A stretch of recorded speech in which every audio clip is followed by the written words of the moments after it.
नमस्ते। मेरा नाम श्रीनिवास है। आप सभी मुझे ट्विटर पर या एक्स पर श्रीन जी के नाम से जानते हैं। आप लोगों के साथ सालों साल का मेरा सोशल मीडिया पे व्यवहार रहा है। हम वहाँ पे काफ़ी इंटरेक्ट करते हैं। आपने मुझे वहाँ पे काफ़ी स्नेह दिया है, आपका क्रिटिसिज्म भी मिलता रहा है। आप लोगों से मैंने पूछा था कि क्या मुझे वीडियो बनाना चाहिए, आपने बोला था कि हाँ। तो ये मेरा प्रथम प्रयास है। अभी जो अभी हाल के जो करंट राजनीतिक माहौल है, मैं उनको उसके ऊपर कुछ डिस्कशन करता हूँ। और सबसे पहले तो आज वेस्ट बंगाल में भारतीय जनता पार्टी की सरकार बनी है। बंगाल केसरिया हुआ है, जैसा कि मैं कहता हूँ। तो केसरिया हुआ है और बहुत गाढ़ा केसरिया हुआ है। 207 विधानसभा के साथ भारतीय जनता पार्टी जीत के आई है, जिसमें हिंदू कंसोलिडेशन अगर हम देखेंगे तो लगभग लगभग 70% हिंदू कंसोलिडेशन हुआ है। जैसा कि आप सबके साथ मैंने पहले भी शेयर किया है कि पहले राउंड फेज़ में उस समय मैंने आपसे कहा था कि बीजेपी 110 में 152 में 110 सीट जीतेगी। बीजेपी ने अपने आप को आउट परफॉर्म किया और 117 सीट जो बीजेपी जीत सकती थी, उसमें बीजेपी ने अपनी 116 सीट्स जीती हैं। तो लगभग लगभग 100% का स्कोर रहा है बीजेपी का वहाँ पे। साथ में दूसरे जो फेज़ में जो था, जहाँ पे प्रेसिडेंसी वाला पार्ट इलाका है, वहाँ पे जो डिवीज़न है, वहाँ पे बीजेपी का परफॉर्मेंस लास्ट लोकसभा या विधानसभा में अच्छा नहीं था। बीजेपी ने अपने आप को वहाँ पे भी आउट परफॉर्म किया और बीजेपी ने वहाँ पे 91 सीट्स जीती।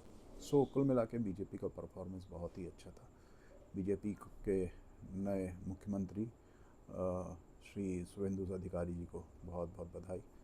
पूर्ण विश्वास है कि उनके नेतृत्व में बंगाल एक नई ऊंचाइयों को छुएगा। बंगाल हम सभी के लिए वैसे भी बहुत महत्वपूर्ण रहा है। श्री श्यामा प्रसाद मुखर्जी ने जब जनसंघ की स्थापना की थी 1951 में, आज उसके 75 वर्ष बाद बंगाल में भारतीय जनता पार्टी या जनसंघ से जुड़े हुए जनसंघ की एक सरकार है। जनसंघ आज भारतीय जनता पार्टी हो चुका है। उसके बाद आज रविन्द्रनाथ टैगोर जी की जयंती भी है। रविन्द्रनाथ टैगोर जी गुरुदेव, जिन्हें हम गुरुदेव के नाम से जानते हैं, उन्होंने न केवल भारत के राष्ट्रीय गान की रचना की, अपितु बांग्लादेश का भी राष्ट्रीय गान जो है सोनार बांग्ला, वो उसके भी वो रचयिता हैं। आज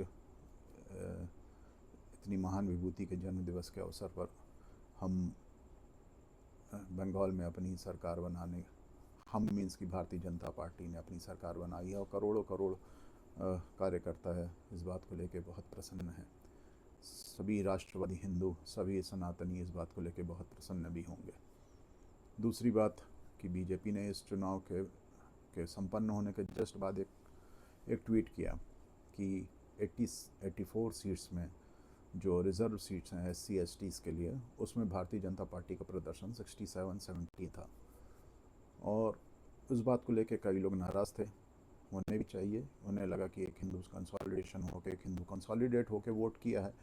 जब कंसोलिडेट होकर वोट किया है तो हमें इस तरीके से जात की बात नहीं करनी चाहिए। लेकिन जैसा कि हम सभी जानते हैं, भारतीय जनता पार्टी एक